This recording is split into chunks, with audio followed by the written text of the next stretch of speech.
Perkenalkan, nama saya Desiana SAG, NIM 25309-327. Saya mahasiswa PPG dalam jabatan STP Kat Santo Fransiskus Asisi Semarang tahun 2025. Pada kesempatan hari ini saya akan melaksanakan praktek pembelajaran di SDN 38 Balai Tinggi pada tanggal 9 Oktober tahun 2025 sebagai penilaian uji kinerja. Terima kasih.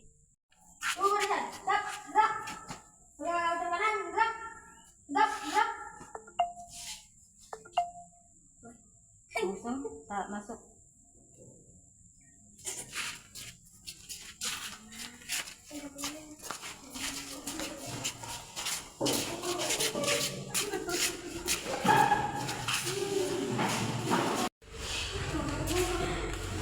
Dah?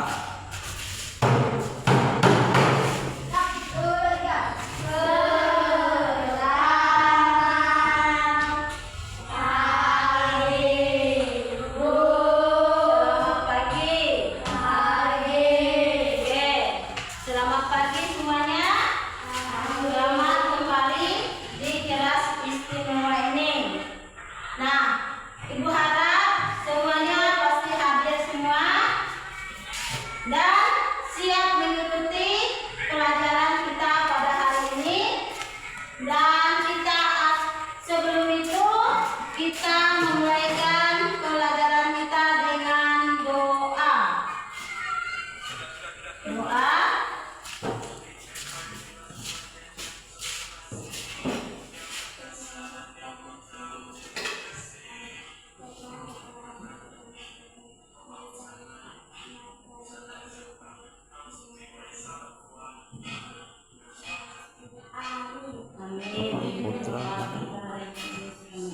Nah,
menjadi tanda hidup baru. Lalu yang kedua, lilin. Lilin menandakan apa?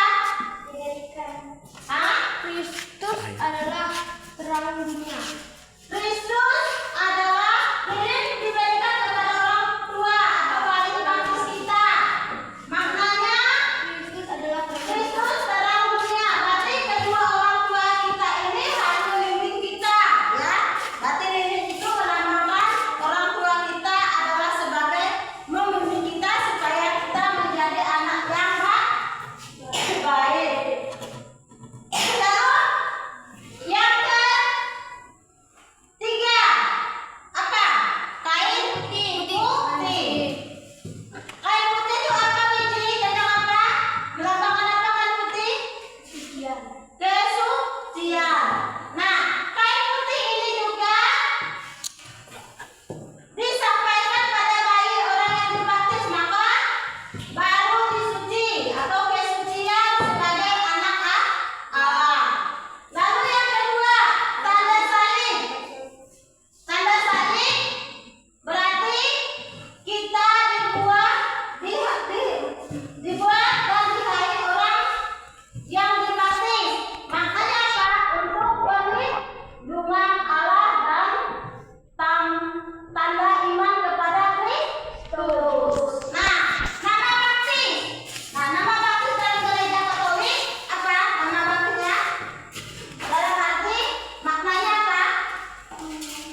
mujizat, kalau tidak direstui oleh Allah.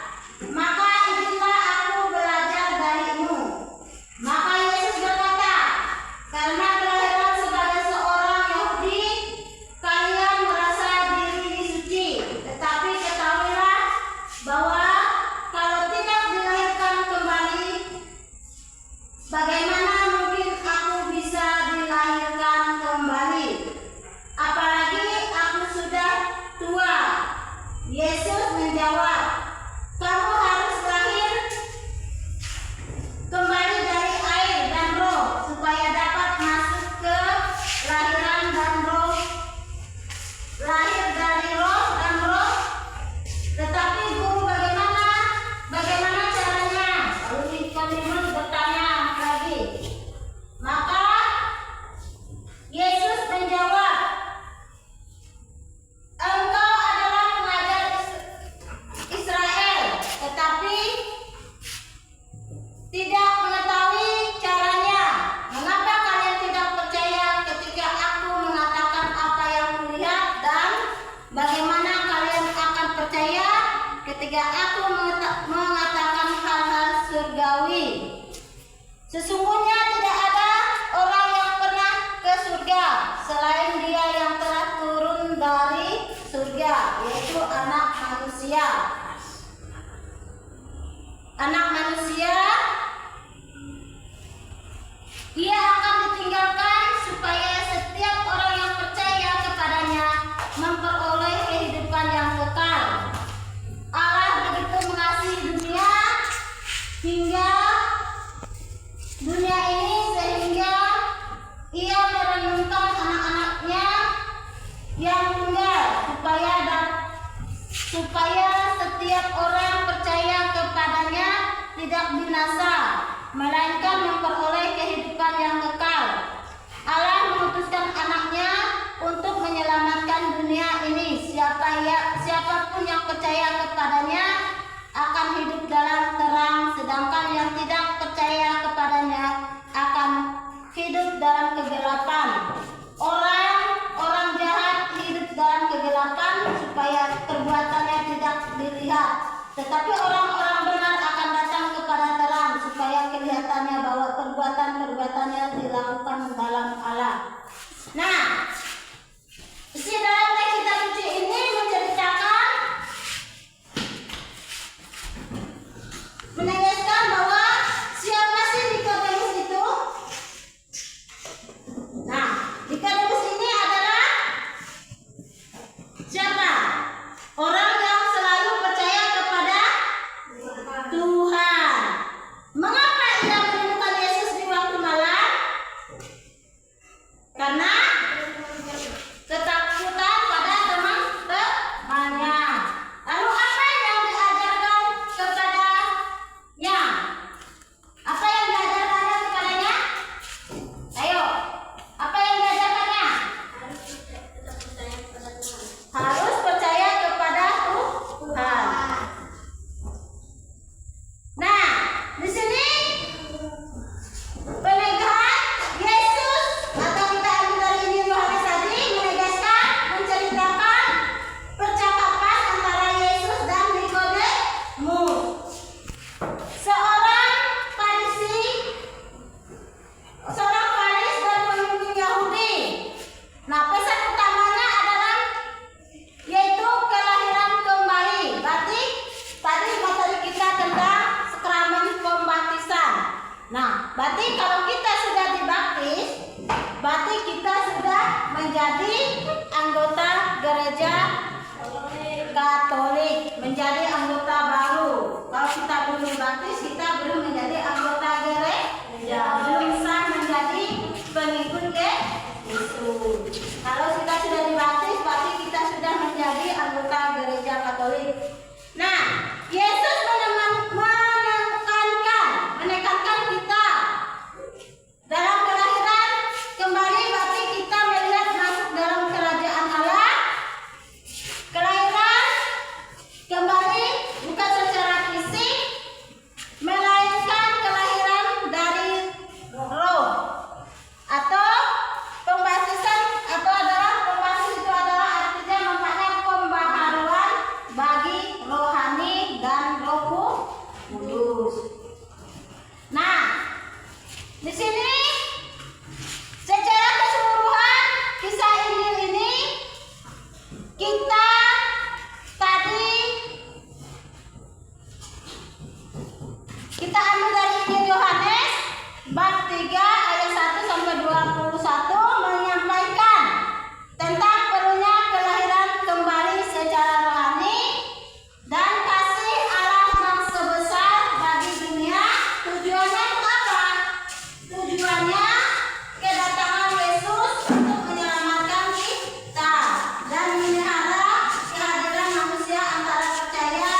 Lagu syukur Tuhan. Ya. Syukur Tuhan. Pandai? Lagu apa yang biasa? Coba nyanyi lagu. Lagu apa? Ayo. Salam Maria. Belum. Lagu Salam Maria. Salam